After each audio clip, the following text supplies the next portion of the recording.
Hi, everyone. This is Renee. I'm one of the educators at Applewood. We're at home right now, and we hope you're staying safe and healthy at home as well. We know that a lot of people have been asking questions about when Applewood will open up for the season, and we just want to let you know that we'll keep you updated right here on our Facebook page as we have more announcements about that. For now, though, we are so excited to be able to share pictures and videos with you and to have you here with our virtual story time today. So this is our second story time, and as you'll notice behind me, I have a picture of a bunch of cows. These were some of the cows that used to live at Applewood when Applewood was a farm.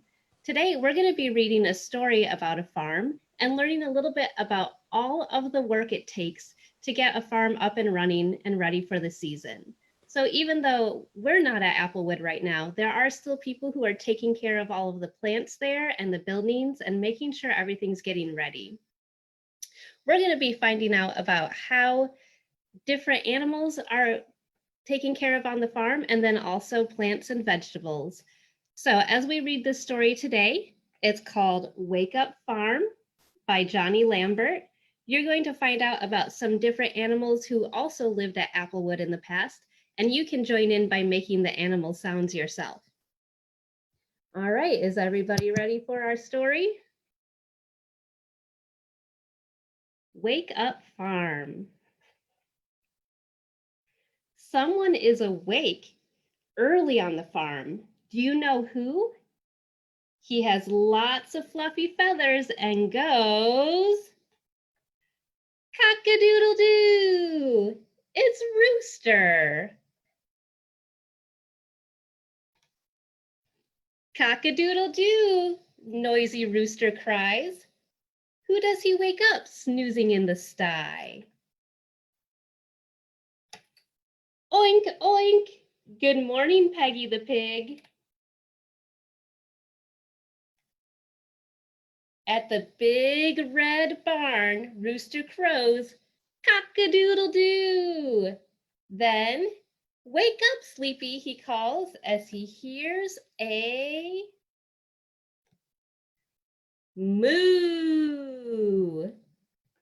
Bella the cow is ready for the day. Cock-a-doodle-doo, calls Rooster by the pen. Something woolly yawns, gives a stretch, and then, bah! Time to get up, Charlie the sheep. Rooster crows for one last time. Cock-a-doodle-doo! The animals are awake, and someone else is too. Can you guess who? It's Farmer Jenny. Now everyone is ready for a busy day on the farm. All right, so that was Wake Up Farm. In that story, we got to see a rooster, some pigs, a cow, a farmer. There was a sheep. The sheep was the only animal in this story that didn't used to live at Applewood, but there were also farmers and farm helpers who took care of the animals. It took everyone to work together to make sure that the animals were well taken care of, that they had the food that they needed, that they had the water that they needed, that their stalls were cleaned out properly. But Applewood also had plants and vegetables that were grown. And so Mr. Josh is going to show us a little bit about how we can work together to grow some food. All right, awesome. Thank you, Miss Renee. That story was awesome. And now that we have all of the animals woken up on the farm, I think it's time to plant some seeds and get some things growing. So even though we don't all have farms, we can still plant things. So I actually live in an apartment and there's no farm next to me. So I can't have a large amount of land to plant things on, but that doesn't stop me from planting some things.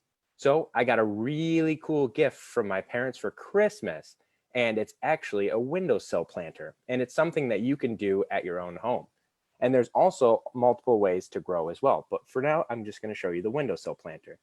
So this is what it looks like. It's in this box here, and this box is full of tons of fun mysteries, and I'm going to show you what's inside. So what we have inside here,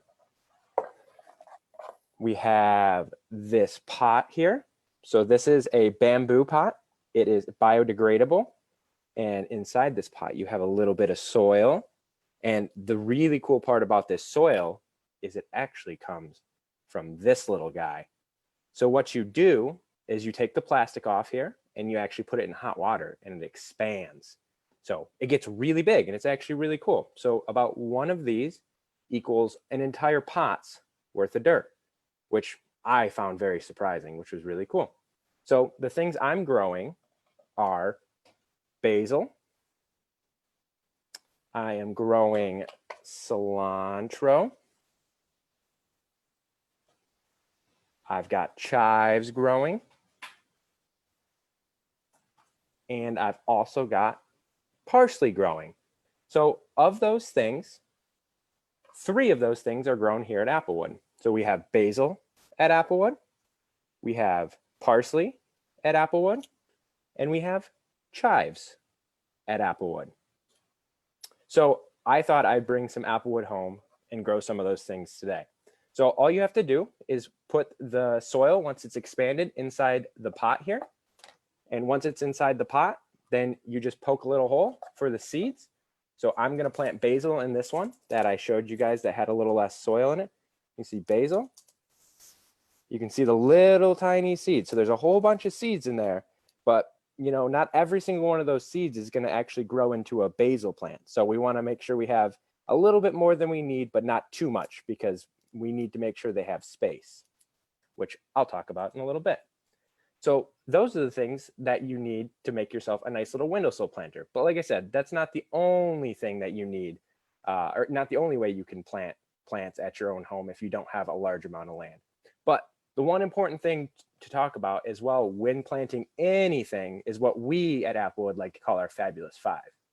And our Fabulous 5, and I'm going to show you what they are, is super important. It's the 5 fundamentals to making sure that whatever you grow is big and strong and allows you to get as much as you can out of it. So now I'm going to share my screen and I'm going to show you everything that goes into the Fab 5. Oops. All right. So the first part of the Fab 5, number 1, is the sun. So all plants need the sun to grow. It's basically like their food. They do it through a process called photosynthesis. I know that's a really big word, but basically it's the way that if we were to eat some food and digest it and it turn it into energy, it's the same idea. The plants get the sun and then they turn it into energy, which then allows them to grow big and strong. The second one is soil. And like I said, in my case, it's going to be this little guy that's I'm going to put water on and it's going to get big. But we need to make sure we have soil so all the roots can take and they can make sure they're nice and sturdy, because you don't want your plants falling over if you don't put them deep enough in the soil.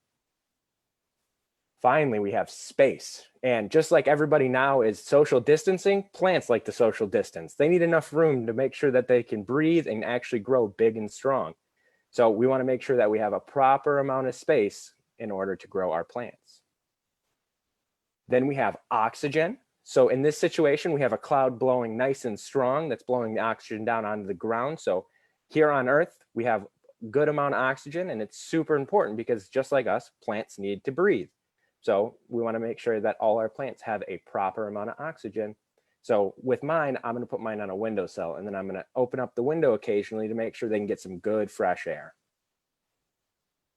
And then we have water, which again, just like us, they like to drink. They need to make sure they're not thirsty. So water is super important.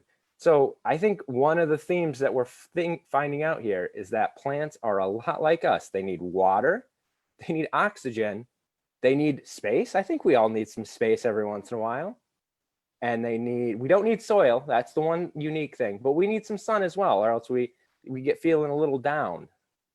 So those are the 5 things that we need to make sure that we grow our plants big and strong. So I think Miss Renee, I think our boss actually did a different way of growing things, which is really cool. Do you want to explain it a little bit? Sure. So if you don't have all 5 things, there are actually some ways that you can keep growing food at home. So one thing that you can do is take a head of romaine lettuce, and after you've eaten all of the leaves, You can just put that little stump that's left in some water on a windowsill, and it will actually start to sprout new leaves that you can eat.